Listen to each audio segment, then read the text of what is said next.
বানের পানিতে ভাসছে বিস্তীর্ণ জনপথ। কুমিল্লায় নতুন করে ১৩৫ গ্রাম প্লাবিত। উন্নতি নেই ফেনী, নোয়াখালীতেও। পানিবন্দী প্রায় ১০.৫ লাখ পরিবার। প্রত্যন্ত এলাকায় খাবার, পানির সংকট। ত্রাণ সহায়তা নিয়ে ছুটছেন সেনাবাহিনী সহ স্বেচ্ছাসেবীরা। তাদের উপরে কোন রকম ৫-৬ ফ্যামিলি আছে। আমার এখানে ৬৫-৭০ বছর বয়স হয়, এরকম বন্যা আর দেখিনি। পানির লেগে কোনো ঘরতে বাইরে যায় না। সিঁয়া দেয়, মুড়ি দেয়, তারপরে মিঠাই দেয়।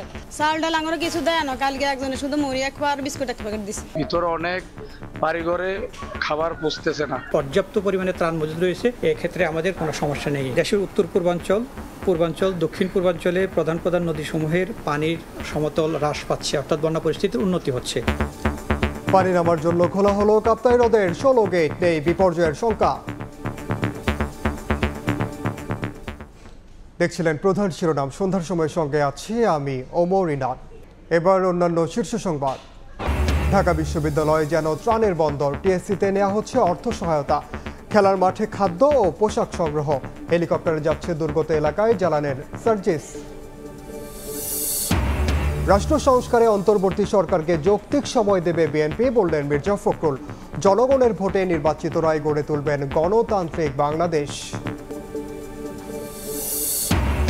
বিডিআর বিদ্রোহের ঘটনায় সাবেক সেনাপ্রধান জেনারেল আজিজের বিরুদ্ধে মামলা।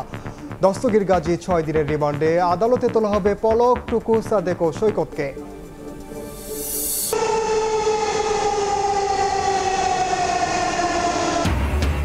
৩৭ দিন পর ঢাকার বুকে ছুটছে গতির মেট্রো রেল। যাত্রীদের সন্তোষ। সংস্কার করে মিরপুর ১০ ও কাজীপাড়া স্টেশনে দ্রুত চালুর আশ্বাস উপদেষ্টার।